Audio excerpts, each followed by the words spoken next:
everybody, and welcome to the Elseworlds Exchange. I am Sal.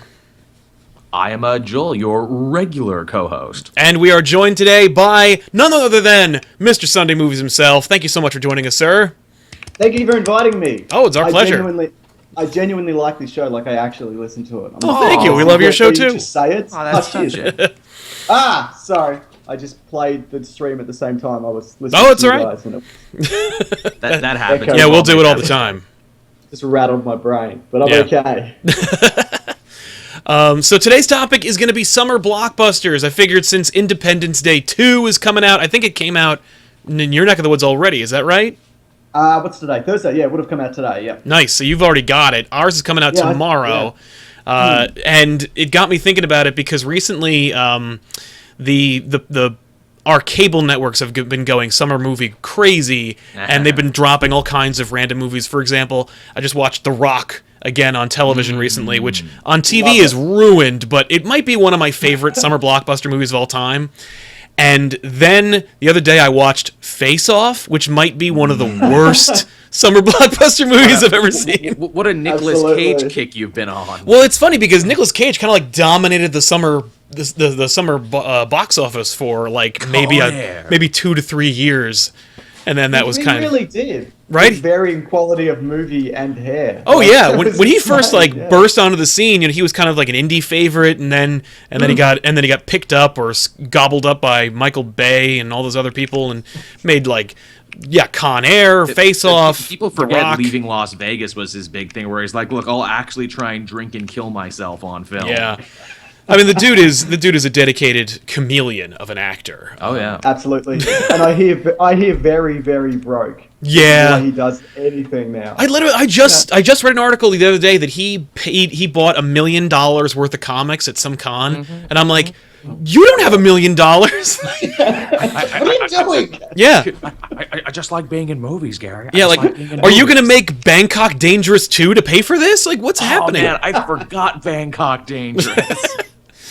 I never saw that one. I didn't see it either, honestly. It was okay. I saw the poster. I'm like, no. It was the definition of this is something I'll rent in Blockbuster back in the day and not be disappointed for like a weekend rental. That's what it was. For you young people in the crowd, Blockbuster was a big building that they used to have all across the country and possibly the world, where you could go and you had to pay a person for the privilege of taking a movie with you for a limited period of time, watch it, and then bring it back to that exact same store.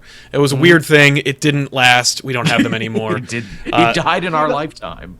They really did. Do you guys have those boxes, right? We do. Vending machines? We got the vending machines. We got the red boxes. Yeah, what is that? What are they? People use them? Oh, they use them. I use them. People use them really? like nuts. It's craziness. You're the only person I know who uses them because I assume they just collected dust in shops. No, believe it or not, most people I know use them almost more than Netflix at this point, because Netflix, of course, lost 40% of their movies over the last year. So yeah, but no, a lot of people use them. Things have been dropping off. Okay. Yeah. Right. Oh yeah. I mean, they'll try to dazzle you by being like, we got Back to the Future on Netflix, but we also dropped literally almost half of our entire revenue, so... It's too funny you should mention Netflix, because I have it open on the TV over here where I'm sitting. This month alone, they have Pulp Fiction and Casino, 2 of my all-time favorite movies this month, and I'm like, man, that's cool. Yeah. That's good quality for 1 month. Well, you guys are cinephiles. It's funny, you look at, whenever Netflix gets a favorite movie of mine, I'm like, boy... If I didn't own it already, I would be very excited about this. Exactly. Then I looked over and saw my several copies of Pulp Fiction and Casino, the different cuts that I have. Exactly. See, I don't own anything, so I'm always happy to see something. Really? I have no DVDs, nothing. Now, is it because... Kind of crazy, but... Well, is it because you're Australian and they mark up everything over there? I know that video games are like $600 a box for you. It could be, but it's gotten a little bit better because you can just get stuff from overseas. They're like, oh shit, no one's buying this. No one's going to buy a $120 video game. You know what I mean? Right. So it's kind of got better. But no, video games I actually physically buy, but I haven't bought a DVD in maybe 5 years. That's fair. I feel like the format just not keeps changing. I just think Blu-ray's going to be out in a few years, and then I'm going to have to restart everything. And you can watch everything digital now. There's a million different streaming services, both legal and illegal, that you can go to. That's exactly right. Yeah. But that being said, I love seeing a DVD collection. Like, I love seeing a shelf at somebody's house. Like, it's amazing. I just don't have that. It's a real status symbol thing. I know Sal and I talked about this before when we talked about Blockbuster and everything. I know there's one thing coming out, or I think it may already have come out, Rick and Morty Season 2, which I actually do plan on buying, if only because I love behind the scenes and commentary, and I want to listen to those. Oh, well, if you like behind the scenes and commentary, then you must feel like a real grade A asshole based on the first season Blu-ray where they made like a fuck you making of documentary where it's just just unwatchable. They sure it's deliberately trollish. They got like the biggest pain in the ass to fake his way through these interviews. It was just awful. Oh yes. And it went from like meta funny to it went over the line. It went from like it passed the uncanny valley into just totally inappropriate. And then they'll do some interesting shit too, where it's like, hey guys, alternate takes for commentaries. We got Matt Groening, the creator of The Simpsons, to do a commentary with us because he loves our show, and then we got the cast of The Walking Dead to do a commentary because they love the show too. Apparently for this season, frickin' Sheamus, the Irish wrestler, he's going to get to do a commentary on Rick and Morty. Cool. Yeah, or Rocksteady, whichever one he was. He's the Rhino. He's that. Oh, Rocksteady. Gotcha. That's awesome. By the way, I don't know if you guys, speaking of tying it kind of loosely back into summer blockbusters, did either of you see Ninja Turtles 2 Out of the Shadows? I did see it. Yeah. Wasn't it horrible? I tell you what, like my podcast co-host, he really liked it, and I'm like, I understand what they're doing. I appreciate the nostalgia, but this is just not for me. Well, did you see the first one? I did, and I didn't hate it. I heard it was so bad. Yeah, it is. So I was like, yeah, it's whatever. Right? Like, I wasn't outraged, but it was like an 8-year-old wrote it, and then they gave it to an adult who like adapted it for them. It was like Axe Cop, where they just kind of a child wrote it. But the first one, I was like, this is unwatchable. And then the second one I saw in theaters, and by the way, to no one. It was Tiffany and myself in an empty theater just watching Ninja Turtles 2. And I'm like, this is real bad, but it's not as bad as the last one. But it's... And the only reason why I think it wasn't so bad was because Bebop and Rocksteady were so engaging. Yeah, you know what? They were a highlight. Right? Anthony Tank Williams, who played the other guy. They're known for being a dad on Malcolm in the Middle and being Uncle Bucket in the Boondocks. I gotta say, the love story between Bebop and Rocksteady was much more compelling than the Casey Jones, April O'Neil one. Very well handled. Very Those subtle. two, I liked it. It was really like they supported each other. They had a better relationship with each other than the Turtles did. It was really kind of amazing. But yeah, I think it's always broken those movies for me. There's one scene towards the start of the first one, the 2014 one, where one of them throws a shipping container, and you don't see who does it. But then I'm thinking, if you could throw a shipping container and you're bulletproof, why is any of this a problem? Right. How about hello, my dear Tyler Perry as Baxter Stockman, which hilariously making Baxter Stockman black, actually going all the way back to his original. Thing in the comics. That's how he used to look. The only thing that was unforgivable about that was that he doesn't turn into a fly in that movie. Such a missed opportunity. Like, Such a you already threw everything else in there. Why not just make him a fly man? We got you could do a whole checklist. You got the Turtle Van, the Technodrome, Bebop, Rocksteady, Shredder, Krang. You don't have Baxter Stockman. You have the character. You don't have him turn into a fly. Not even a post-credit scene.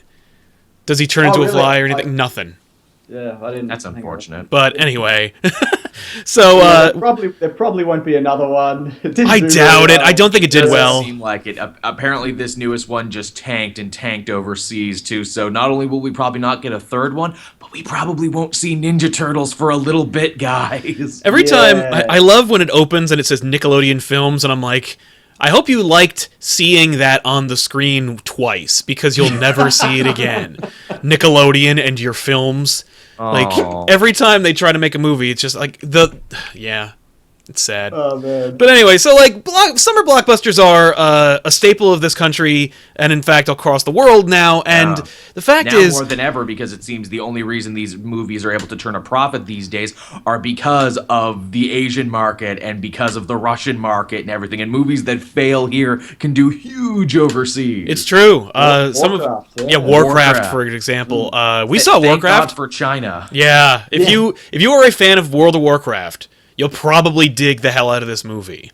Absolutely, yeah. And you'll also have a new appreciation for China and their appreciation for World of Warcraft. You know, there's a really tasteless gold farming joke in here somewhere, but I'm not going to make it. Yeah, let's leave that to the others.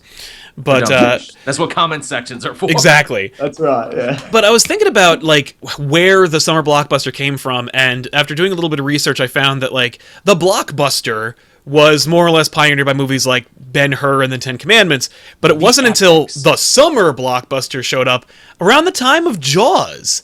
Yeah. Yep, absolutely. Which, when you watch it, I don't get the impression summer blockbuster, and that's only because I'm a child of the '80s, and having watched these movies, like if it doesn't have at least 6 explosions in it, then it's not a summer blockbuster. It's like summer of '82. I think is the one that people pinpoint where it's like this was the one where some of the biggest, most influential blockbusters came from. Yes. What came out in '82? I think A lot Raiders. came out. Yeah, Raiders was '82. Oh, Raiders, right? Of course, yeah. Empire had come out in 1980, so Jedi came out in '83. So between that, it was probably Raiders and any number of movies. I know I used to know the list off by heart. Oh, we got E.T. Oh, E.T. Yeah, E.T. was that year as well. Yeah. Wrath of Khan. Oh, Yeah. Wrath of Khan. I don't know whether all of these have summer. I just quickly googled this. Right, This is right, in right. My head. I don't know this. No, no, but you ease it into conversation, and it seems like you have a wellspring of information just at your. I shouldn't have said between it. your Blade ears. Runner and Conan were that year. Yep. Right. An Officer and a Gentleman. Of course, I wouldn't. Oh, Consider that thank God. Good call. Good pull. Good deep dive there. 48 hours, yeah. But Poltergeist, The Road Warrior, The Road Warrior, another Rocky huge one. 3. Right. Rocky 3 isn't really the one I pick when I think of the Dude, Rocky. Rocky frame. 3 is my favorite Rocky. Me too. What? Oh, Master Rocky. I No. mentioned Clubber Lang, you and me, friends forever. Hey, woman, hey, you there, woman? What an amazing film and an amazing villain. He had to get the Eye of the Tiger back. He had gotten I soft. know. And then he had to defeat this new totally Mike Tyson stand. I don't know. Wasn't he the bodyguard of Mike Tyson? No, that's not right. He was the bodyguard for Stallone, wasn't he? Yeah. Yeah. Yeah. So weird. Crazy as that is to say. But what are some of your favorite summer blockbusters that not necessarily even if they're great, just that you enjoy? Right. Let me start one off here because this is something that is kind of connected to comic books, but people forget it's comic book connected. Men in Black. People Yeah. forget that Men in Black was based on A Mirage comic. A Mirage comic, and people always forget that it's one of the few instances where Hollywood gravitated towards a good idea and not what was selling the most at the time. Yeah, that was a solid picture, and also the second step forward from Will Smith's rise. Yeah. First one, of course, was from the other summer blockbuster that everyone's thinking about, which is Independence Day. Will Smith is Mr. July 4th weekend because he basically, for a good chunk of his career post Fresh Prince, jumped from summer blockbuster to summer blockbuster. Yeah. Although it's funny, just recently, within the past 2 days, I think, there have been a couple of articles about Will Smith admitting that Wild Wild West is one of his greatest regrets. Which I loved Wild Wild West when I was 6. Really? And then I turned 7, and then I'm like, oh. I don't think I've ever seen it. Like, I've seen bits and pieces. I know there's a guy with spider legs. Oh, well, yeah. Like, I feel like maybe I've seen all of it, but not like in a row. That's Kenneth loveless. Branagh, well-known Shakespearean thespian. Yes. Yeah. Walking around in a giant spider because the dude who wanted to make that movie really wanted a Just giant needed spider. a giant He spider. just couldn't let it go. Then again, I'm also a weirdo for weird Western tales, which is maybe why I like Jonah Hex and stuff like that I can't so believe much. you like that movie in any way. Do you like Cowboys and Aliens? That's a good one. I kind of I've dig never- Cowboys and Aliens. I've never seen Cowboys. What? I should. I think it's solid. That's a Jon Favreau flick. It's got Daniel Craig and Harrison Ford, Olivia Lance Wilde. Brown. Clancy Brown is in it. Clancy Brown's great. It's a good-looking flick. I did not hate it like apparently the critics and all of America at least did. That was another summer dud. That was another one. And that was Favreau fresh off Iron Man, too. Yeah. And another one based on a comic. Yeah. A comic no one read, but based on a comic. No. Man, the summer blockbuster for me, the one that sticks in my mind, though, it's pretty obvious. Jurassic Park. Oh, yeah. Yeah, there you go. Just next level. Yeah. It's funny when... Oh, go ahead. No, there you go. I was going to say, as a kid, I didn't care about Jurassic Park as much as everyone else did. Like, I dug it. Like, I was like, this is a good movie. But I was always like 10 years behind everyone else. So, like, I'm like, yeah, but it's no Terminator. But over the last... 2003. Right. Like, you see Jurassic Park? It's amazing. Yeah. Yeah, that's when my hardware catches up with my interest, where I'm like, hey, have you guys played this Halo game? Nature always finds a way. Yeah, I find I've quoted Jurassic Park over the last 5 years more than my entire life. So in 2016, you're going to be like, you seen Ninja Turtles 2? It's yeah, pretty good. Secret of the Ooze, pretty solid. I don't know about you guys. Go Ninja, go Ninja. It is not, by the way. I have seen Ninja Turtles 2 Secret of the Ooze recently, and it doesn't hold up even on like the most rose-tinted glasses. Aww. Yeah, that doesn't surprise It's just garbage. The puppets look okay, but they're clearly like, I don't know. They tried to like soften them up a little bit. Yeah. It's not great. Now, I'm glad too that James mentioned Jurassic Park, because I think that's important too for helping to really kind of nail down the identity of a summer blockbuster. Because I think what Jurassic Park did was like, to be a summer blockbuster, you need to be an event movie. They're like, you will believe dinosaurs were brought to life. And that was kind of the thing about it, where it's like, you gotta, even if it doesn't seem like a movie you'd be interested in, it's like, you gotta see this, man. The technology is so amazing. Yeah. Which is very much something that Avatar did. It's hilarious. Being a Christmas movie, I remember that was an event movie. People were like, you got to see this. And I'm like, I have literally no interest in seeing this Cats movie. Which James Cameron, of course, was a man who realized, because he had another huge summer blockbuster in Titanic, which was also a big event movie. Which he was supposed to come out in summer. Yes. The original plan was Titanic was aimed for a summer release, because that's when you release movies like that. And it's funny that the summer blockbuster has kind of maintained its kind of reign over the last 30 years, because only two groups have really noticed that people like to go to the movies around December 25th. Yep. And it's legitimately just James Cameron, and then Disney noticed when they were like, oh, we need an extra like 4 or 5 months to finish Star Wars. And I'm like, I remember when they were, I think it was Avengers 2 or something was coming out, and I was like, Disney should just release Star Wars on Christmas. And then finally they were like, yeah, we are. And I'm like, yes, good. That way you make $1 billion in May, and then you make $1 billion in December. And that's totally the thing. Or no, go ahead. No, you're right. I was going to say, it's interesting, when we say summer blockbusters, it used to literally mean summer, but now, because we've got so many series and so many shared universe deals, people are like, look, it's summer blockbuster season when we say it's summer blockbuster season. Yeah. That's exactly right. Well, it is summer for me. Like, December is the summer blockbuster, by definition. But I remember, like, I couldn't understand for years why, after Lord of the Rings came out, like a bigger franchise didn't take that spot. That's right! Because they were all December movies. Yeah. And so when Star Wars got moved there, I was the same. I was like, this is going to make $1 billion easy. Because there's nothing around it. Well, no. I think December's going to become the new summer blockbuster. I was kind of hoping that was the case. Now we're getting February. Yeah. Now we're getting like February's getting like, you get like a Deadpool or a Kingsman. So every month is like becoming like an event. Well, it's interesting. January to February is usually the dead season, and it's when studios usually unload their garbage. Their crap. Like that's when you'll see Jack and Jill or an Alvin and the Chipmunks. Hansel and Gretel. It's the classic "fuck you, it's January." Oh yeah, that's right. Yeah. It is legitimate. Like they just dump their garbage in January and February. But you could tell actually that's why Fox, like how you could tell Fox had absolutely no faith in Deadpool. They're like, put it out on February 14th. By the way, same release date as the original Daredevil, which showed just how much faith they had in that one as well. Drop it in the winter and no one will care. But it's like, no, that's a brilliant strategy. Just grab your summer blockbuster and go, is an Avengers movie coming out that year? Like, no. Like, okay, then put it out in May. Is an Avengers movie coming out this year? Yes. Okay, put it out in like December or January. Yeah, You want to know what's really funny? I don't know if you guys remember, but the first 2 Harry Potter movies, they made a big deal about them being Christmas releases, Yes. and they were. But then they changed. After 3 onward, they all became summer blockbusters after that. Yeah. So do you think that was, we'll make more money by shifting it towards the middle of the year? I think so. I think they were also, I don't remember what year the third one was, but I want to say they were probably like, let's not compete with, like, I don't know, what was coming out around that time? 2004, I'm going to say? No, 2000. Maybe it was 6, yeah. Yeah, okay. Well, 6 there was really nothing. But, well, in December. But they probably wanted to, well, I bet Warner Brothers was like, we got to get some of that summer money. We're not really, because Warner Brothers has had a problem with their franchises over the last I know, even the 20 most years. popular ones. Yeah. Yeah.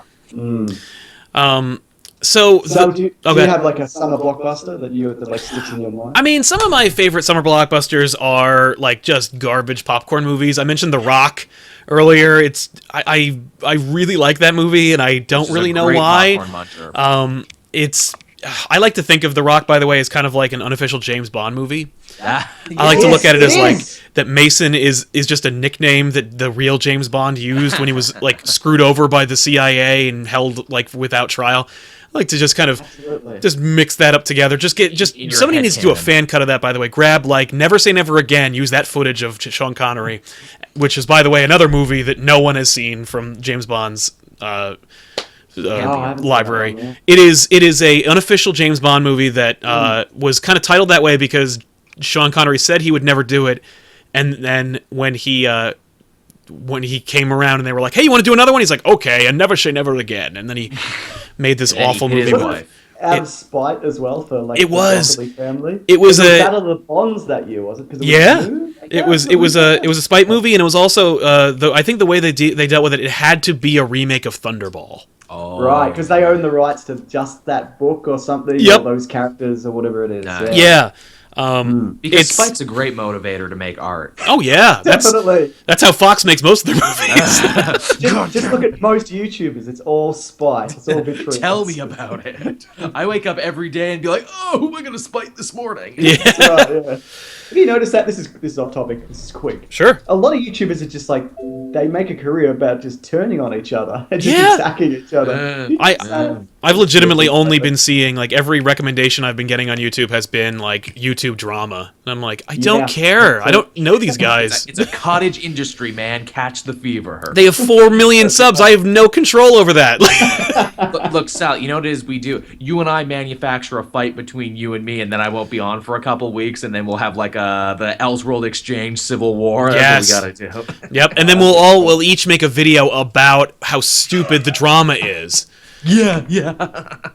That's what we'll do. Yeah. But some of my favorites, it has to be the Terminator 2, which is, for me, a perfect action film.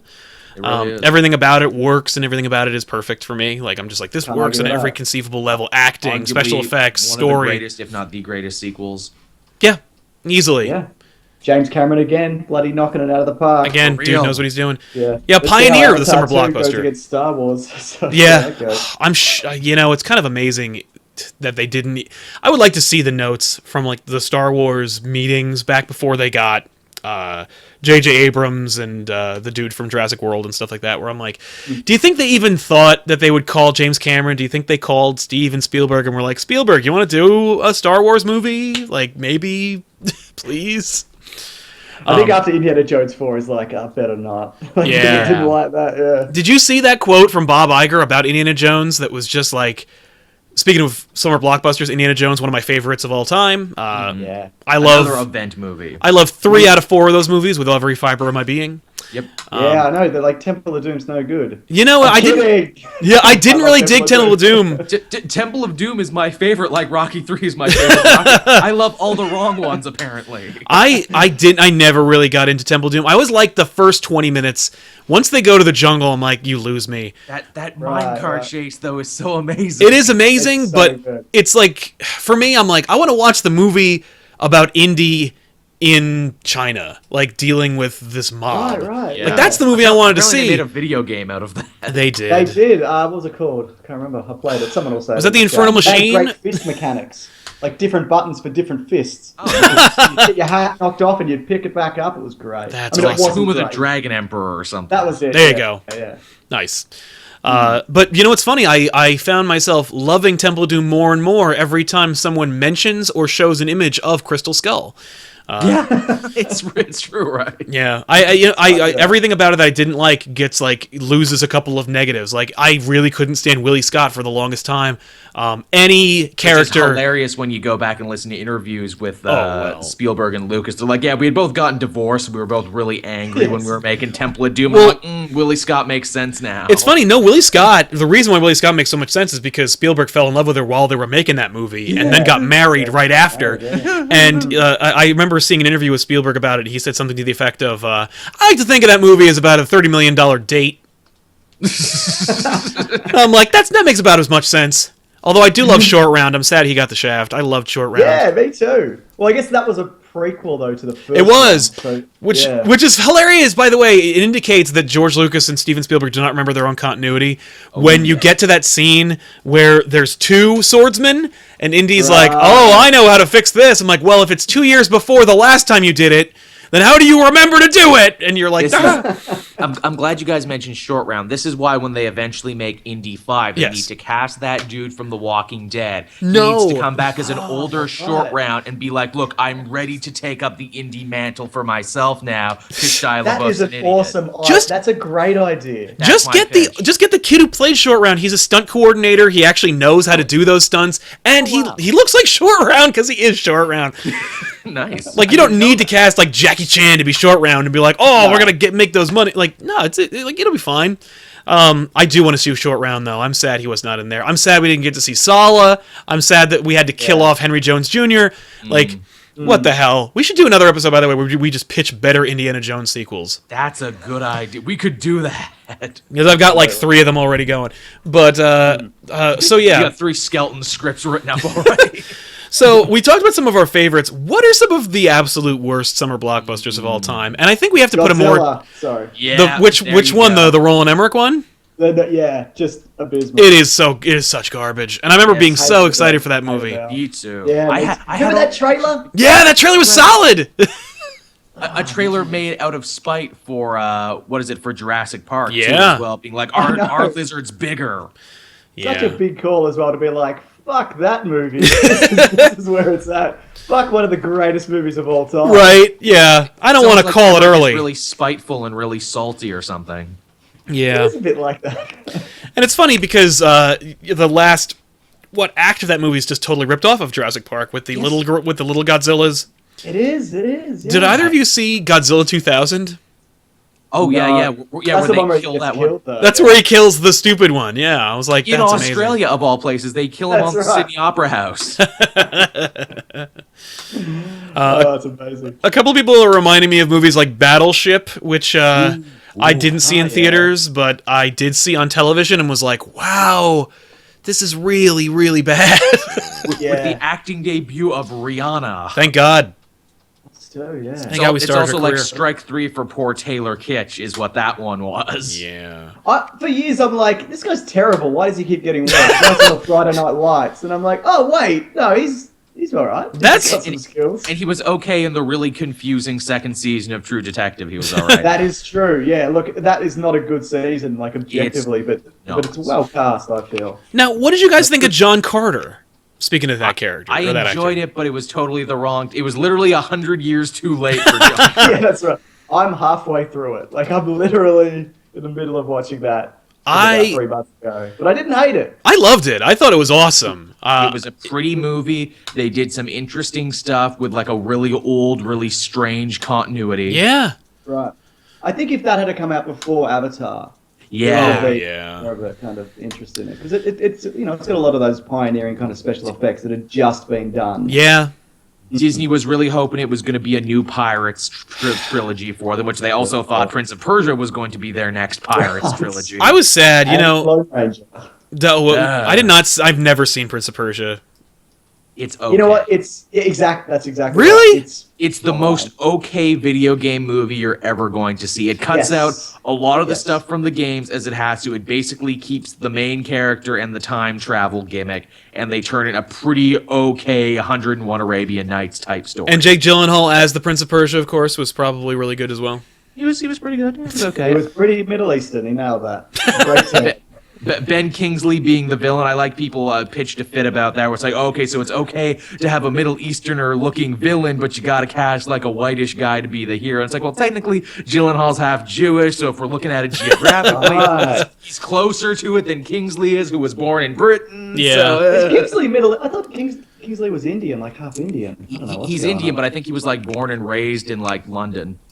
Right. Yeah, but is he Middle Eastern, though? No, he's No, Indian. I don't think so. I mean, he was Gandhi. He was literally Gandhi in the movie yeah, Gandhi. of course. Yeah. Yeah. Which is also a great movie, but is not a summer blockbuster. But not a summer blockbuster. But it should have been. Yeah, hilariously enough, Gandhi.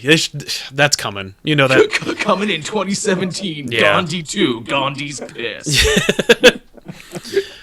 It's funny, we were talking about how, like, one of the things that I noticed was there's a lot of trends with summer blockbusters, a lot of, like, themes when you go about it, like, there were a lot of adaptations, video games, cartoons or toys, Theme Transformers, park rides. theme I just parks. mentioned pirates. What was it? They were going to make a Thunder Mountain Road movie, but they opted not to because of all the failures. Tron 2. Oh, yes. Yeah, other movies. Which, by the way, was one of my favorite sequels. Like, I love Tron Legacy in a kind of an unapologetic way. I don't know why people hate it so much, but I'm sad that it didn't. It performed well, but not well enough. Like, it didn't make soundtrack. Yeah. Oh my god, that soundtrack is better than the movie absolutely. though.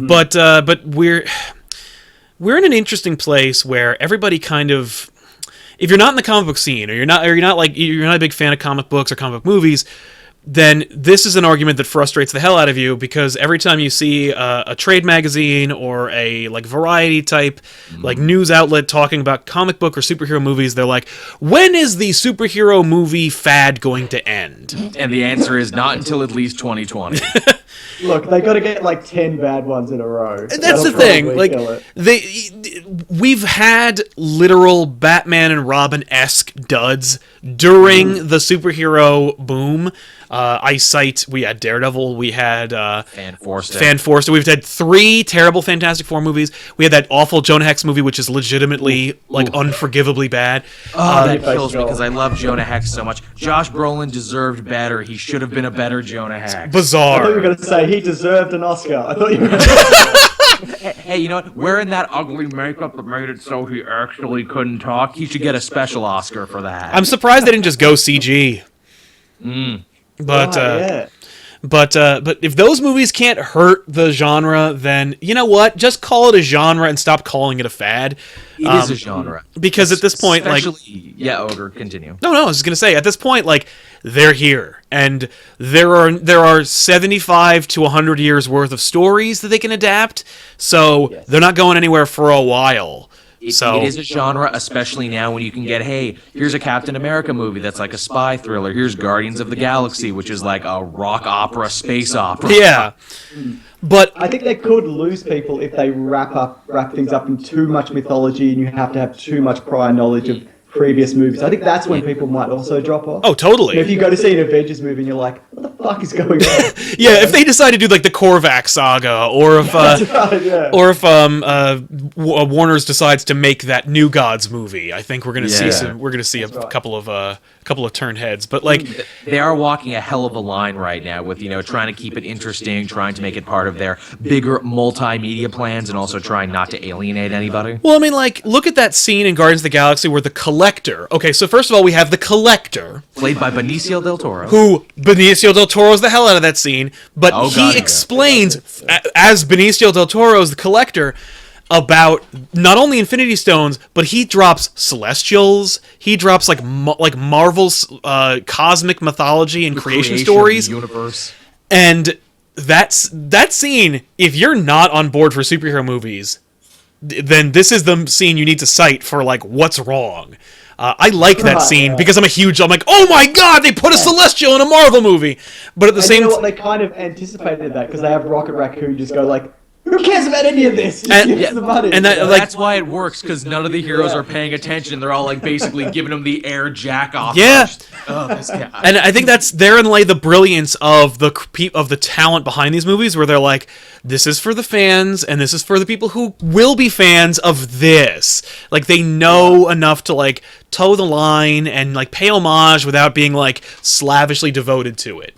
Like, I remember when Disney was talking about how they were making a Star Wars cabal of fans who were going to like vet all the Star Wars stuff. And I'm like, that's a cool idea, but don't do that with the movies, because that's not how you make movies. You have people who know how to make movies make those movies. And the fans will become fans as a result of that. You don't have fans like safeguard the movie franchise. You have fans enjoy it and maybe like inform it a bit, but they're not like the guardians of that franchise. No. Or else you get fan fiction. That's exactly right. And that's why I never understand when they say for Star Wars or Marvel or whatever, they get a director or an actor who's like, yeah, I don't really understand this property, but it's cool. I like the character. And people are like, they're not even a fan. Like, do you really want like a super fan? Like, who physically can't do it because they're so happy to be involved in it. Right. Not everyone can be a fan of everything, and not everyone is Ryan Reynolds with Deadpool. No, it's true. Exactly. And that, and that's an example of it totally working. I'm not saying it can't, but like, there's nothing wrong with somebody not being a fan and being involved in a property. Well, like Ben Mendelsohn in the new Star Wars. Yeah. Of Forrest Whitaker, whatever. Amazing casting. I'm sure Ben Mendelsohn doesn't have the Blu-ray or whatever. No, he probably does not have like a Bespin Skyrider in his shelf. That being said, maybe after he's in the movie, some fans will send him one. Oh, no doubt. Well, they'll send him his own action figure, and then that's got to be cool. Apropos of that, just a quick aside, you saw that like Forrest Whitaker's playing a character from the Clone Wars cartoon. Yeah, was that official? Right. Was that canon? That is canon. That is canon. They've done it. And I was like, They've wow. linked it in. They're like, here you go, Clone Wars fans. Shut the fuck up. Man. Shut up. Here you go. It's in canon now. To which now Joel just sits back and says, okay, I'm waiting for you to canonize, Rebels as well. I'm waiting to see Old Man Ezra in the future. Right. Yeah. Give me my Old Man Ezra. Yeah, that too. I like that show, but I don't need Ezra in those movies. No, well, that's the best part. That's why the whatever we'll be seeing, the Bothans or whatever. They'll be like, okay, we need a guy with some inside information. Okay, there's this old dude down at the cantina. They say he's crazy, but they say he used to be a rebel back in the day. But are superhero movies summer blockbusters, or are they something else? Because like a Spider-Man movie will make $1 billion if it's made by the right people. I think in any month. I think if you release Spider-Man February or April or November, it will make the exact same number of money. We have seen the paradigm of the summer blockbuster shift and change and evolve, and it does not mean what it once meant. It's something completely new now. Yeah. Yeah, absolutely. I feel like it used to be a movie that's, you get maybe one a year, maybe, and it brings something new to the table. Like a Jurassic Park, like Indiana Jones, like whatever. Or even Independence Day.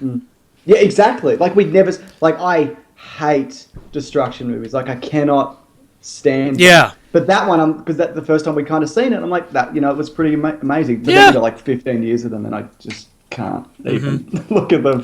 No. But yeah. To which might explain why Roland Emmerich is so salty, because he used to own the Blockbuster season with destruction movies and disaster porn, because that used to be the thing. Those were the big events that people came to see. Now you get the big destruction scenes in your superhero movies and in your comic book movies. That's very true. Yeah. Well, and it's funny because that has changed, because now with the advent of superhero movies, and you have the kind of criticism that Man of Steel got, where it's like, there's people in those buildings. Yeah.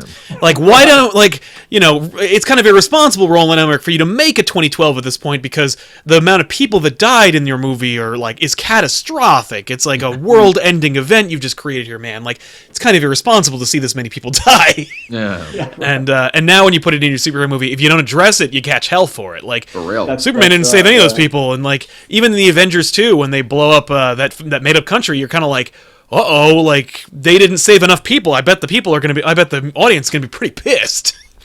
They put a number on it though in Civil War. Yes, it was like exactly this many. And you know what? They actually made a point though in that movie. Captain America's like, we're gonna get everybody off. It doesn't matter. Nobody's gonna be left behind. That's right, or whatever. It was their jumping off point. Yeah. But are superhero movies kind of their own thing, or are they technically summer blockbusters, or did they start out as summer blockbusters and then turn into superhero movies? I think they're tent poles now is the better way to talk about them. They're studio tent poles. Sure, yeah.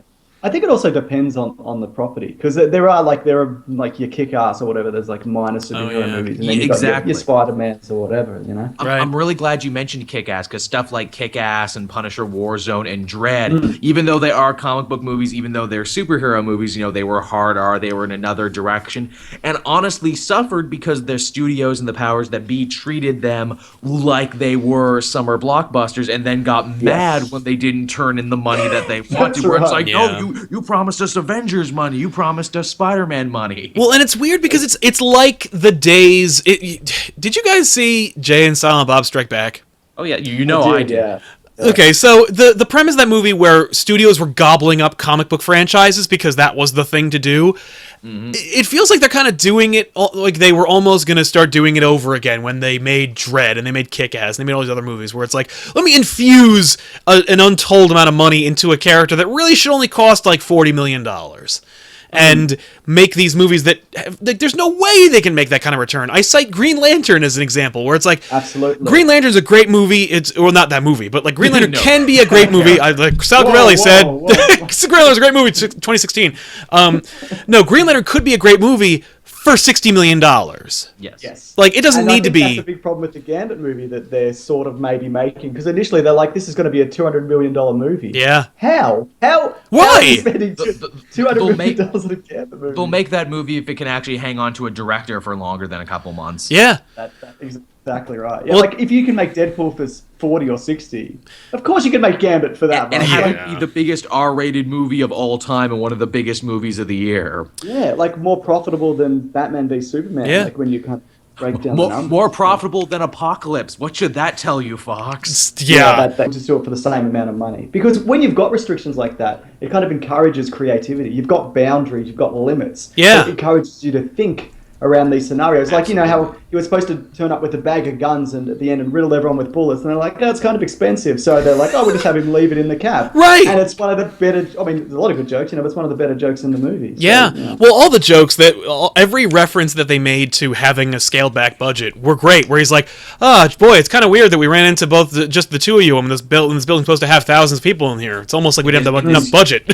in this huge building, yeah. Yeah. You know what would be funny, too? If they did give them more money for the sequel, I think they should totally go 22 Jump Street on it and make fun of the fact that they have a bigger budget now, where it's just like, this is really excessive. Yeah.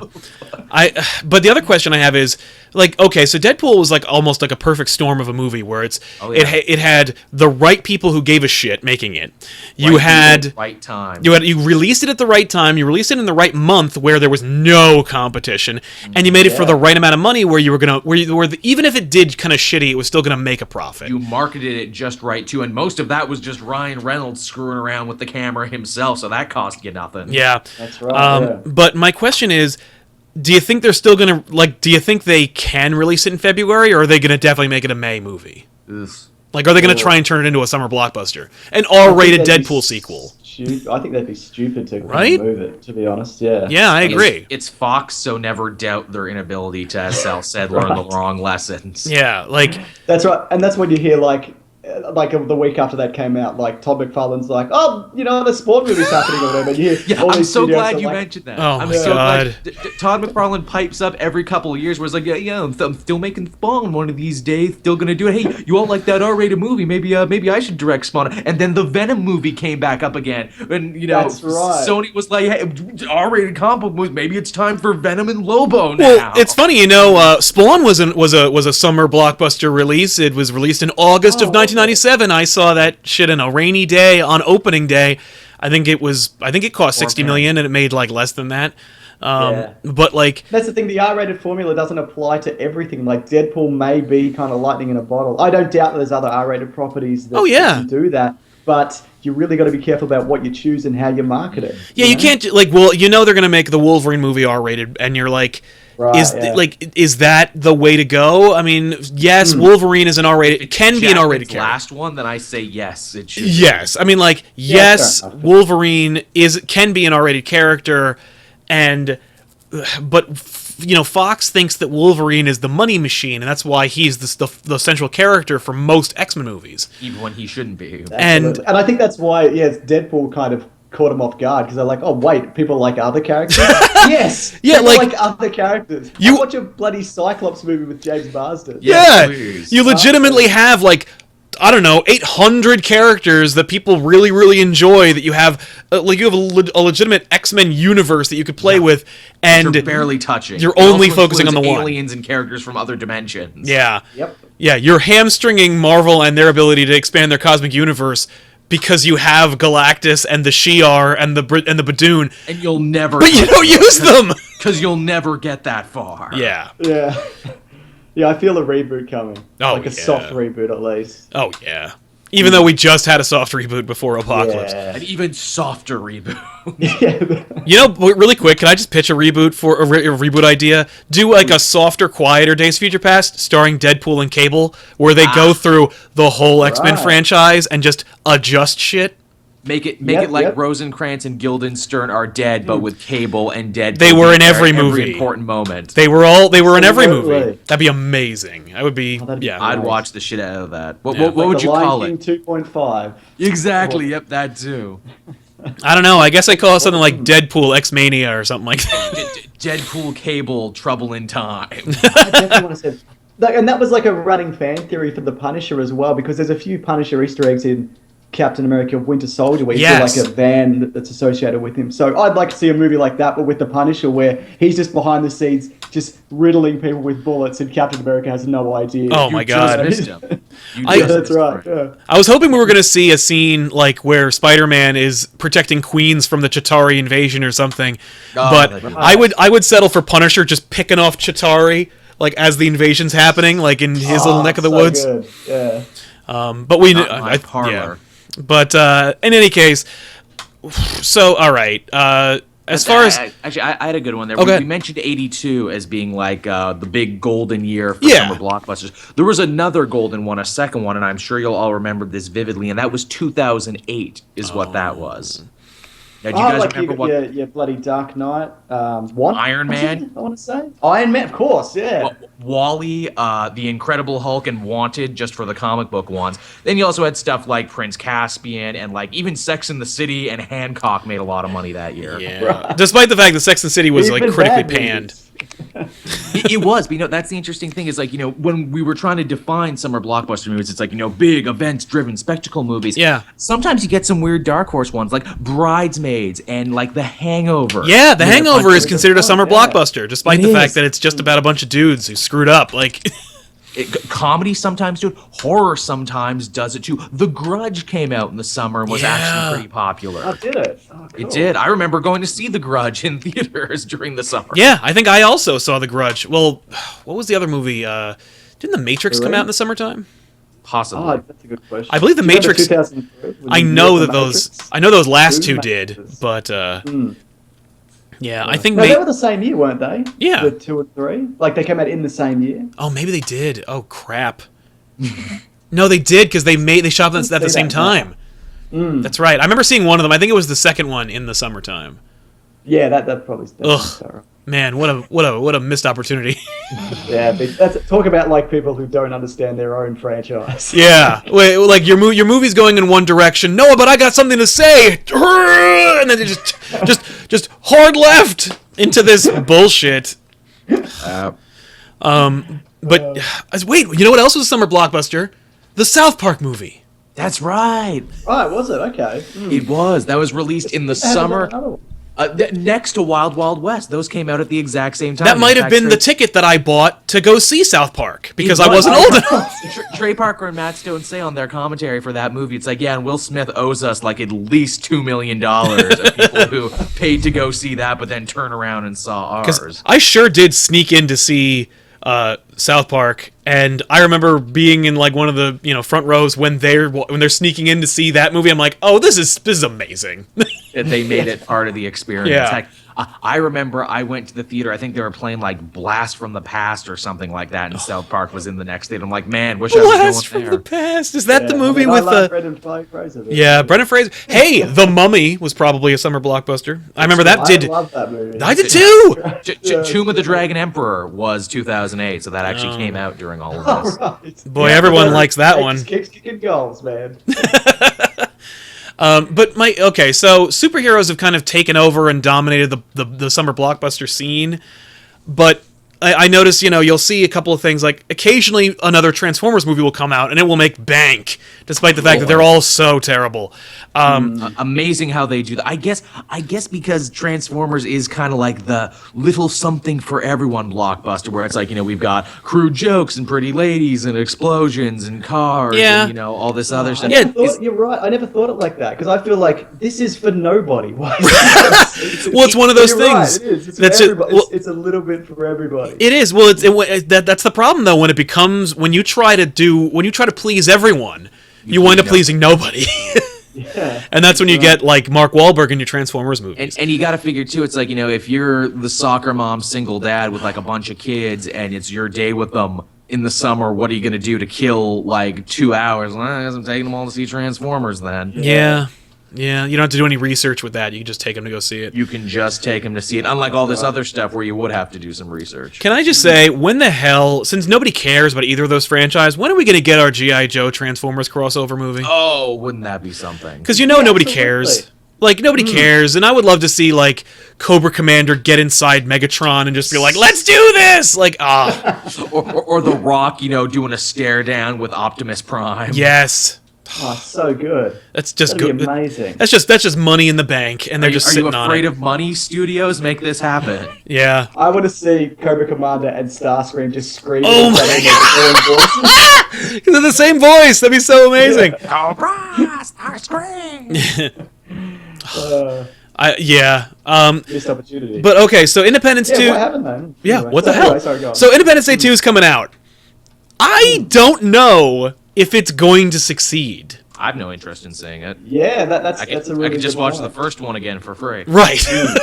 I want to see it because I love Jeff Goldblum, and Yes. I kind of just want to see what the hell they're going to do 20 years later. But is it too late? Is it too late for Independence Day, and is it too late to try and recapture the magic of the summer blockbuster from 20 years ago? I'm gonna say yes, but we're seeing more and more of this, of sequels that are coming way too late. Where it's like, what are you mean like Ghostbusters reboots? Like Ghostbusters reboots, yeah. Where it's just like, why now? Yeah. Because I money. think that's going to be a big... I think if we shift away from comic book movies at all, it'll be towards these sequels to big properties from like the 80s and 90s. Like, we're getting like sequels to Star Wars and Indiana Jones and like Blade Runner and Tron and whatever. Like, what I think they're banking on? Mad Max, a great example. Mad Max was a great one. There you go. That was one time where it worked, but then again, it worked for a couple of reasons, mainly because, hey, George Miller, the original guy, came back and did it again. Yeah. And proved he still had a lot of fire in the basement, and he still really cared and gave a shit. I don't know if Roland Emmerich actually cares or gives a shit about Independence Day. I don't think he has any stories left that he wanted to tell in this universe with these characters. There's no way that he likes this franchise enough, because he could have skipped the last 2 movies he made to make this one. But he didn't. Absolutely. And you know what? The appeal for this movie for me going in was, it's 20 years after, and like this is an alternate 2016. So I'm like, that's interesting. Yeah, I like the idea. Done in '98 so much, right? You know what I mean? Yeah, no, I'm totally down for, because that's the thing. Like, their world building is hackneyed and whatever, but I still kind of want to see what they do with it, where they're like, no, it's literally, we've had 20 years of uninterrupted peace. Like, peace in the Middle East was achieved in 1996. Yeah, because humanity united to fight aliens, which realistically is probably the only way we're all going to get along in the real world. And only for a little while. Against aliens. Or unless, like, a psychic tentacle monster blows up half of Manhattan and Moscow. That too. That also right, yeah. That'll do it. Yeah, but only in a specific decade. That's right. But yeah, up on that future technology stuff. Like, Cold War over, everyone. There's space squids out there. Yeah. That's right. They don't really do that much with the future technology. It's just like, look, the helicopters don't have blades. There's a base on the moon. Like, it's not really as creative as I would have liked it. Yeah. That being said, it's fine. Like, it's totally fine. Right. Like, it's not terrible, the sequel. Well, hopefully. I mean, like, unless it's really bad. I don't know anything about it. It's definitely not. I saw it on Tuesday. Yeah, it's not terrible. Oh, okay. Oh, you saw it already? Yeah. Oh, I did not realize. Oh, wicked. So it's not terrible. Okay, that's good to know. No, it's not. It won't blow your mind, but No. like, it's fine. And if you saw the trailers and you went, yeah, it looks okay, then that's what it is. It's serviceable. Now here's a question, and I figure we would all have some good answers for this, because we were thinking of Aliens, and I was thinking too, the District 9. That was a summer blockbuster. Yes. Movie. That came out around the same time as Transformers. I remember seeing that with a bunch of my friends, and them come down, go, yeah, I didn't really like it. I'm like, but you didn't see the allegory, you didn't see whatever. And they're like, no, we like Transformers more. The robot fights were cooler. And I'm like, we can't be friends anymore. That's not even the same thing. I know. I'm like, you know what, guys? We can't be friends anymore. No, District 9 was like, oh, James Cameron came back from 1989 and made a movie. That was a blockbuster, but it was a thinking man's blockbuster. And I would throw Mad Max Fury Road in that, too. Because we were talking about Transformers, and, they work because they service everyone. And in servicing everybody, they're not that smart. They can't be that smart because they have to appeal to everybody, even dumb people. Yeah. Do you think that's a thing? Where it's like, what's the ratio of like genuinely smart summer blockbusters to not smart ones? Oh, I mean, I think it's disproportionately in favor of turn your brain off and stuff your face. But I think the smart ones people remember though. Like the dumb ones do well, but the smart ones kind of stick around. We're still talking about Terminator all this time later. That's right, exactly. Yeah, every August 29th I'll throw on Terminator 2 and just enjoy it and just go back. Because it's a balls-out action movie, but it's smart, too. Yeah. And what's funny is, like, even the smart ones, like, we got a little Harvey Dent moment where it's like you live long enough to see yourself become the villain. How many people liked Elysium and Chappie? Just because we really like I'm in that group. Because, like, I saw Elysium and I'm like, this is okay. Like, it wasn't, it was not District 9. It's no District 9. And he hasn't had a District 9 since District 9. No, and then I never saw Chappie because I'm like, I saw Short Circuit too, or I saw Short Circuit and I didn't want to be, but I don't want to be sad. But Tiffany finally wound up actually watching Chappie on HBO, and she was like, "This is okay." Like, that's what I thought as well. Let me ask you this about Chappie. Before Tiff saw Chappie, or before you saw Chappie, James, were you aware of South African rap death group Yes. by Antwood? Okay, you were aware. I was not. I was not. And that's all I heard about it going in. Fucking Neither was I, and it blew my goddamn mind. Like, these people are real, and their names in the movies were their names in real life? What? And they sing the song in the ending credits? My don't get that anymore. That used to be a Will Smith summer blockbuster staple. You do a rap about the movie. What? Speaking of, actually, it's funny linking it to the movie that nobody wants to see in this chat that's coming out in the next couple of months, Ghostbusters. Does anybody remember when they were every 10 years or so, Ghostbusters 3 is happening? I remember in 99 or 98 they were really close to making a Ghostbusters 3. And they asked, and I think either Dan Aykroyd or Ivan Reitman asked Will Smith if he would like to play a Ghostbuster. Oh, nice. And Will Smith said, no, but I will do a new Ghostbusters song for your album. I will grace you with my musical talent. Yes, but I will drop it Big Willie style on your... What a missed opportunity that Will Smith is going to be in Suicide Squad as Deadshot, and he doesn't have the Suicide Squad rap. I know. I'm amazed. That was the song that was just released. I was like, that's pretty good. Just re-lyric Wild Wild West. Go to the Suicide Squad. Oh no, Waldo over there. Yeah, bring back Cisco. I don't care. I'll watch it. I'll listen to it. If there is ever a better example of how the paradigm of blockbuster movies has changed, Will Smith, Mr. like July 4th weekend, has now come to be in a superhero movie because that's where the winds are blowing now. Even into doing so, breaking some of the tenets that his career has held, and that is he's never played a bad guy, but he is now. And he's never been part of a big team movie ensemble, but he is now. That's the thing. He like, you could tell that Will Smith is kind of like in a place where he needs it instead of just choosing it, because like I never thought I'd see the day where Will Smith played the like third wheel to the Right. team. To Jared Leto and Margot Robbie, who, as you can see from the marketing, they're the top tier. They are the top tier. Although I think that Suicide Squad's going to be pretty solid. I think it'll be. Me too. And I think that everyone's I think like so, yeah. the fact is they have so many like neat characters. I think this might be the one movie I like Jai Courtney in I know. Yes. because I hate him. He is It's horrible. he was born to play because he's just being himself by the looks. Yeah, he is because he is just terrible. Like, did you guys see that awful Die Hard movie, the one that shall not be named? I saw the first 10 minutes and I went, you know what? I don't need this. Don't you are right, sir. I saw it in theaters and I was like, and every 2 minutes I'm like, okay, can I leave now or should I watch the whole thing? So terrible. So weird. At the start, Bruce Willis is crashing cars and he's like yelling out, "I'm on vacation." Yeah, You're not actually on vacation. No. though. Like you've got a specific purpose. No, You know that, right? Bruce Willis has almost single-handedly ruined John McClane with his own Yes. grumpiness. And now Yes. Bruce Willis may be in a Die Hard reboot or not Die Hard, in a Death Wish reboot that might be coming soon. Ugh. Really? Well, they're also doing that Die Hard sequel that's also a prequel with Yeah. young John McClane. Yeah. So, Because everyone wanted that. Did you know they were going to make a Die Hard 24 combo movie? It was called Die Hard 24/7. Damn, really? I don't Really? doubt it. Yeah, that was a real thing that almost happened. Like, here's the thing. We love Die Hard, but here's the thing. No Die Hard sequel was ever meant to be a Die Hard sequel. They just cannibalized another script and said, Yep. hey, can you That's make this true. about It's John McClane? it's almost the Predator formula. You take a script that no one buys that's pretty solid. It's an okay action movie, usually involving a heist. And you're like, okay, this isn't going to sell, and it doesn't sell for 20 years. And then you throw John McClane in it, and now you got yourself a great Die Hard movie. Yep. Yes. Legitimately, even Die Hard 4.0, I refuse to call it Live Free or Die Hard.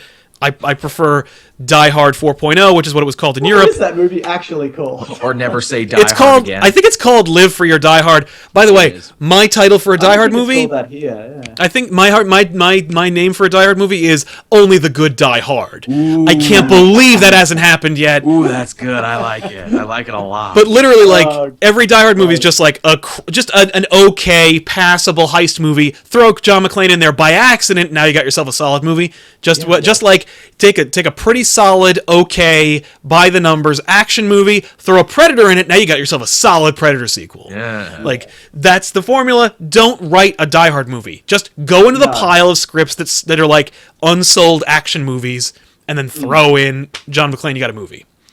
I don't know. It's nuts. Can't argue with that. Tying it all together with Die Hard being a summer Speaking of which, blockbuster. was Predators a summer action movie? Yes, it that- was. I liked that one. I love liked. I love Predators. Yeah. Me too. I was like, oh, we're back. We're finally back, and it doesn't make the money. And then they're like, we're gonna reboot it maybe, and I'm like, no, don't But reboot with it. have to. but you know, it might be a Christmas movie now because Blackman's on board. Yeah, Shane. Didn't he say he was done with Christmas movies? Did he say that? He did say that, didn't he? With I Iron don't Man believe 3. him, though. I don't believe. Yeah, he's a liar. No, he is a Work liar. Christmas in there. By the way, you know he's in He told Predator. us it was the Mandarin and it wasn't. Yeah. You know that Shane Black was in Predator.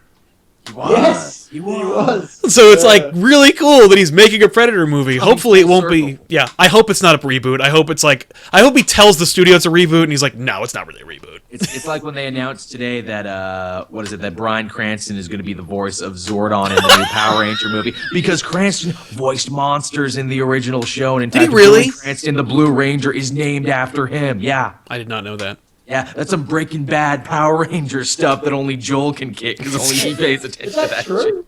That is true. Yeah. Is that even real?